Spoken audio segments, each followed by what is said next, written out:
नमस्कार, मी जयश्री आणि माझ्या आहारबोली या यूट्यूब चॅनलमध्ये तुमचं खूप खूप मनापासून स्वागत करत आहे। तर मंडळी, बाप्पांचं आगमन झालेलं आहे आणि आता बाप्पांना प्रसाद कुठला करावा, दररोज काय वेगवेगळे प्रसाद करावे हा एक मोठा प्रश्न तुमच्या समोर उभा राहिला असेल। बाकीचे तर आपण प्रसाद नेहमीच करत असतो। पंचखाद्य हा एक गणपतीचा आवडता प्रकार। तर पंचखाद्य आपण ते ख पासून सुरुवात होणारे 5 प्रकार आणि त्याचं करतो। पण ते पंचखाद्य करण्यापेक्षा आज मी तुम्हाला एक जरा नवीन प्रकार दाखवणार आहे। ह्याला सुद्धा पंचखाद्यच म्हणतात, पण हे कोकणी किंवा मालवणी पंचखाद्य म्हणू शकता तुम्ही, कारण हे सिंधुदुर्ग जिल्ह्यात केलं जातं आणि हे गणपती विसर्जनाच्या वेळी हा प्रसाद म्हणून ते सर्वांना देतात।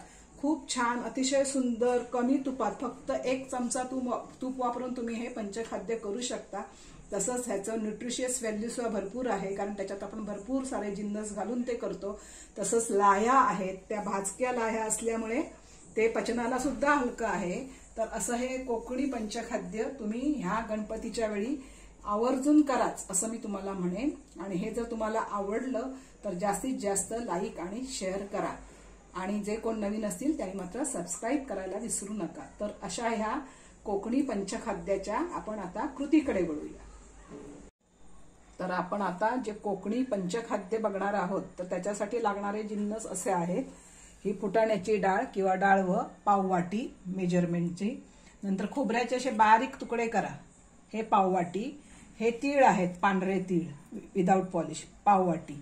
ही मूगडाळ, पिवळी मूगडाळ, ती पाववाटी आहे। तसंच हे शेंगदाणे पाववाटी आहेत आणि काजूचे तुकडे पाववाटी। हे साहित्य ऐच्छिक आहे, तुमच्याकडे एखादं नसलं तर नाही घेतलं तरी चालेल। तसंच ही 4 वाट्या मेजरमेंटच्या भरून मी लाह्या घेतलेल्या आहेत आणि 1 वाटी भरून गुळ घेतलेला आहे। तर असं हे जनरल साहित्य आहे। तर आपण प्रथम काय करणार आहोत, छोटे जे जिन्नस आहेत तिथपासून भाजायला सुरुवात करणार आहोत।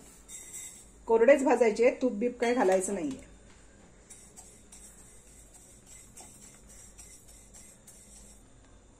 तर हे बघू शकता तुम्ही, आपले तीळ आता उडायला सुरुवात झालेली आहे। तर आता आपण इथे ह्यांना काढून एका ताटलीत घेऊ। आता ह्यानंतर आपण ही पिवळी मूगडाळ भाजून घेणार आहोत।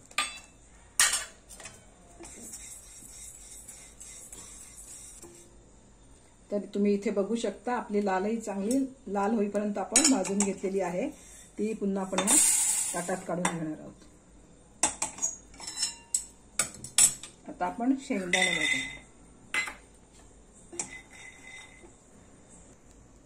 तुम्ही आता बघू शकता आपल्या शेंगदाण्यावर सुद्धा हलकेसे डाग पडलेले आहेत, ते भाजून झालेले आहेत, ते सुद्धा आपण ताटात काढून घेणार आहोत।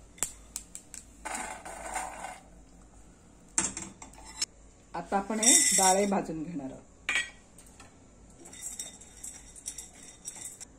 आपण हे डाळे सुद्धा छान लाल होईपर्यंत भाजून घेतलेले आहेत आणि ते सुद्धा आपण आता ताटात काढणार आहोत।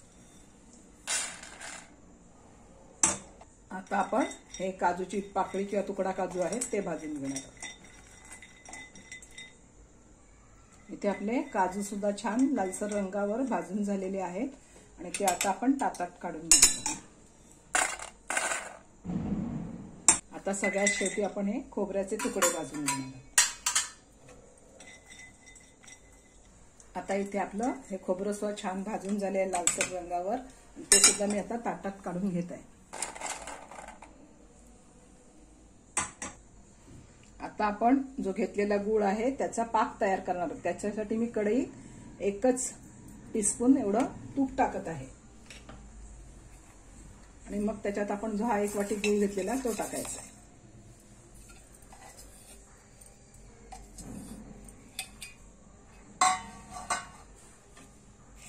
त्याला आता हलवायचं।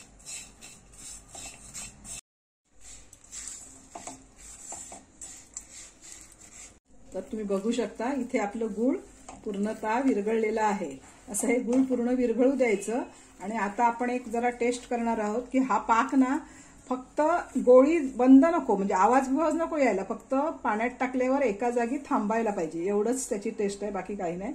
हे बघा, तुम्ही बघू शकता पाण्यात तो एका जागी थांबला, बस इथपर्यंतच आपल्याला करायचं, ह्याच्या पुढे नको। आता गॅस थोडा मंद करायचा आणि हे जे आपण भाजून घेतलेले जिन्नस आहेत हे याच्यात टाकायचे।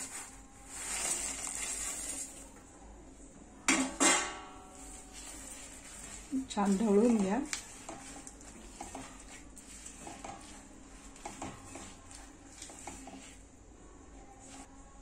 आणि आता ह्याच्यात आपण लाह्या टाकणार आहोत.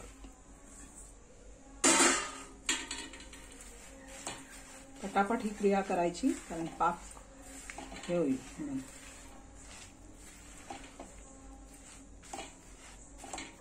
आता लाह्या टाकून झाल्या की गॅस बंद करायचा आणि मग ह्याला फक्त वरखाली करत बसायचं. नंतर मग गॅसवरून खाली उतरून घ्या आणि मग व्यवस्थित मिक्स करून घ्या.